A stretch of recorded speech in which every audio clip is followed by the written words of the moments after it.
They say some reigns are crowned with jewels. Hers began in the shadow of death. When little Alexandrina Victoria was born, no one imagined she would outlast every king before her. A fragile child in a quiet Kensington palace, destined to rule the largest empire the world had ever seen. Before her, Britain was a kingdom. After her, it would become an age. Her childhood was a cage of curtains and rules. The Kensington system watched her every step, measured every breath.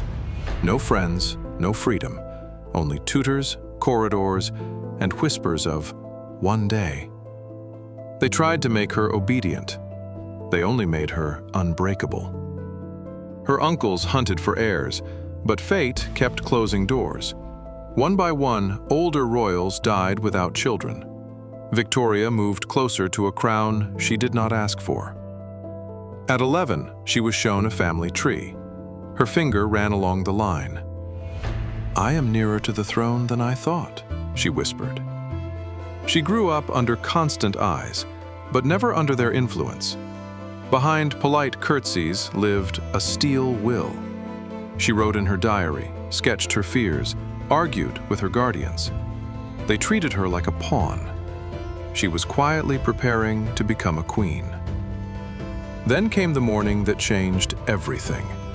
At 18, she was woken before dawn. The king was dead. The girl they had tried to control now stood as sovereign of an empire. She asked the ministers one thing: "I wish to be alone." When she entered Buckingham Palace, it was dusty, decaying, haunted by past excess. She opened curtains, ordered repairs, brought in music and youth. Britain saw not just a queen, but a beginning. A new era looked out through her determined eyes. Her first test was not war, but scandal. The bedchamber crisis exploded when she refused to dismiss her ladies-in-waiting. Politicians expected a puppet. They found a spine of iron in a girl barely 20. The newspapers dissected her every gesture. Crowds watched, judging, measuring. In carriages, in theaters, on balconies, the young queen felt 1,000 eyes. Yet in her diary, she was just V, a girl learning to carry the weight of an empire.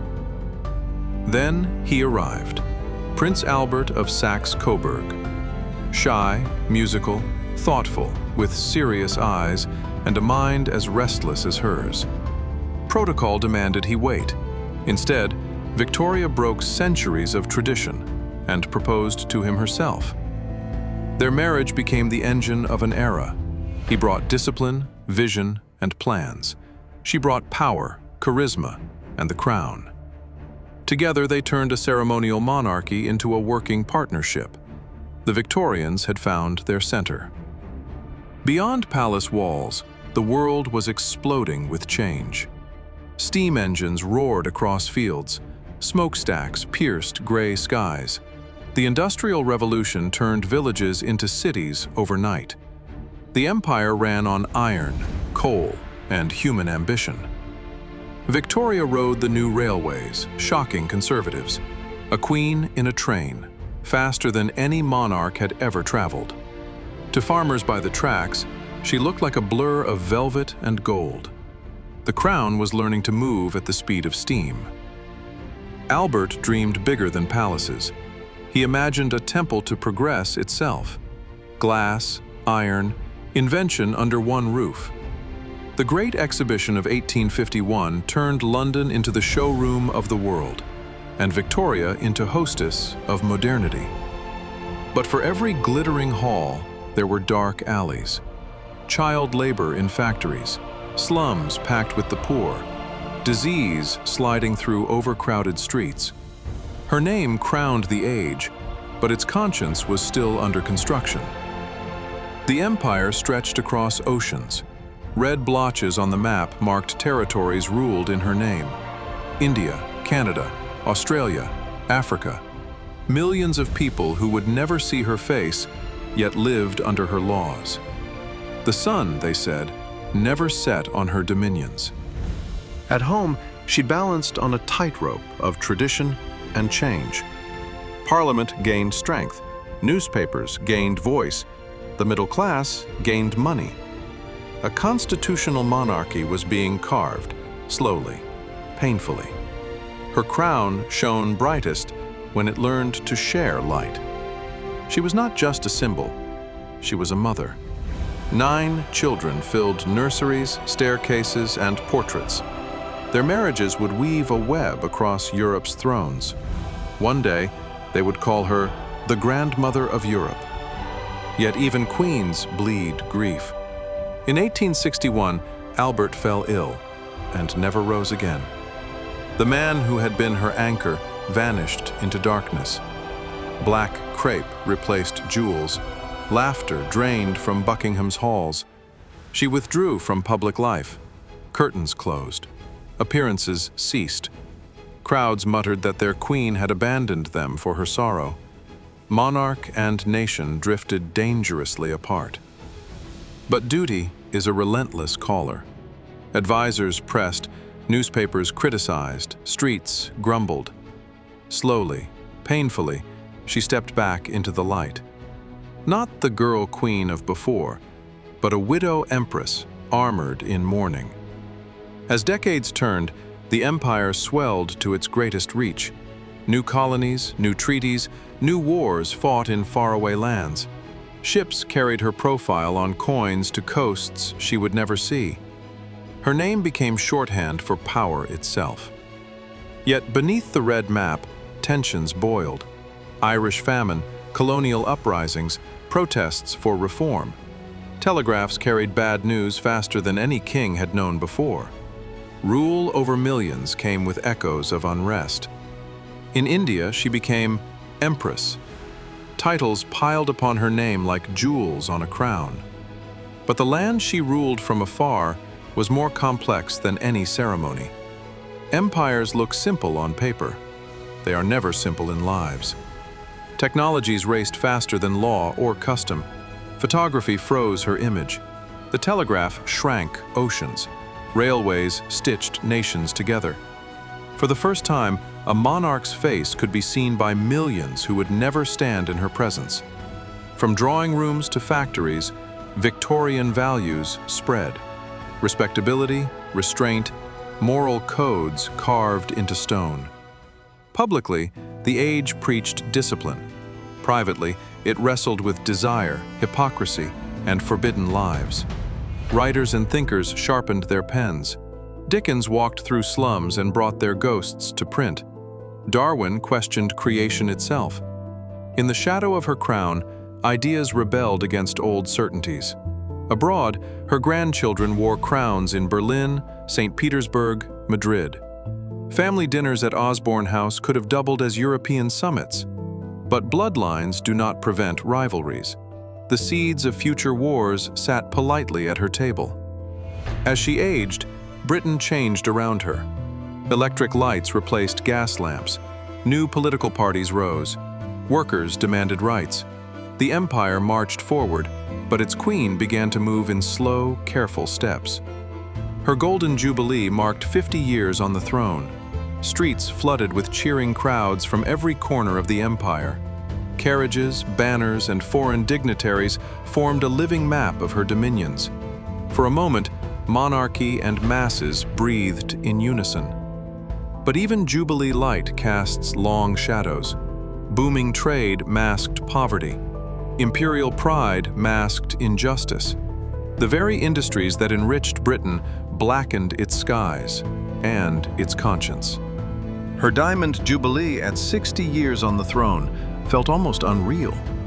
Few alive remembered a world without her.